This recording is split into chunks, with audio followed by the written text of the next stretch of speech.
Hey y'all, I am recapping the latest episode of Married to Medicine LA, and it was juicy. We started off the episode with Shanique, Imani, and Britten out at dinner. And Imani is seriously throwing some major shade at Jazmine, saying that her house looked like a drug dealer's house, and making all these insinuations about, how legitimate Jazmine's husband is. And I thought Shanique did a great job of defending him. I mean, let's be honest. It is a little Scarface in terms of the appearance, but I think it's totally inappropriate to insinuate that he's involved in some kind of illicit activities. I mean, I think that Jazmine's husband is black. Why can't a black man just make good money? I mean, I think that's very stereotypical, and it's a little disappointing to engage in that kind of rumor in any window, especially when the basis seems to simply be the decor of a home. I mean, that's ridiculous, Imani. But I do appreciate Imani's bluntness. I mean, she's hilarious. She has impeccable style. And despite the fact that she's totally being shady towards Jazmine, she decides that she wants to get all the girls together later on in the episode, of course, to hash things out.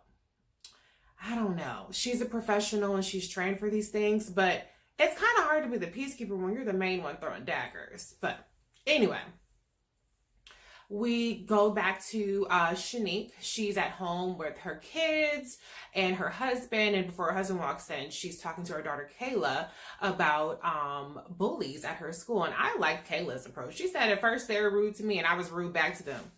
That's how I deal with people. I give you what you give me. But of course, Shanique had more encouraging words for her and how she needs to, not let people influence her to do bad things just because they're being rude to her. Now, Robert, her husband, had a different idea.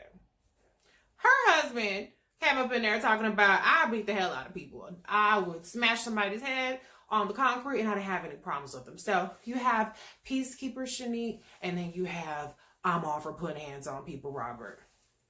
I don't know which one's going to win out, but I'm kind of a little bit more on the Robert team on that one. Speaking of kids, Noelle's daughter is going to a new school, and so Noelle went shopping with her daughter. She's another feisty one. She said if anybody were to try to approach her and bully her, she would put hands on them too. I like all the feistiness. Everybody on the show has some spunk, including the kids. But of course, Noelle doesn't, feel entirely comfortable with this. It's a cute scene. The kids are so cute. I love that this show has younger kids. They're all confident, and they make for great TV as well. And I don't mean that in like an exploitive way. I just mean in the sense of I like seeing Black families and, that conversation that's really loving and encouraging. And so that's one of my favorite parts of the show. It's not just a bunch of chicks going out talking shit about each other over drinks. So anyway, now we move on to Britten. Britten and her husband are going at it a little bit because Mac, her husband, seems to think that Britten is dragging her feet. It seems like their wires are a little crossed here because he wants to live in a certain location and she seems to absolutely refuse to look in that location. It's been a year of you guys separated. I would think that they would be more on the same page right now. But at the same time, I mean, isn't Mac a real estate developer? I think that's what they said in one of the episodes. Why the hell can't he help her find a freaking house? I mean, look, you can take your ass on redfin.com. They have all kinds of virtual tours.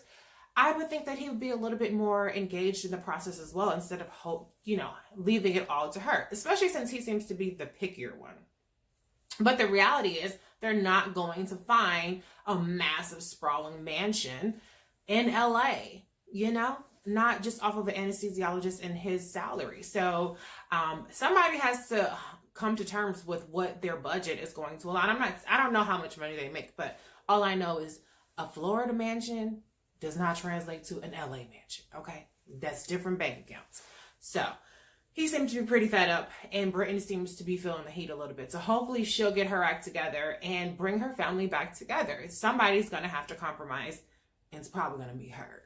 But anyway, so let's move on. So we get to the scene. Let's talk about Asha. So Asha has an audition for Days of Our Lives. And she was a little triggered by the executive producer who wanted her to be a little sassier.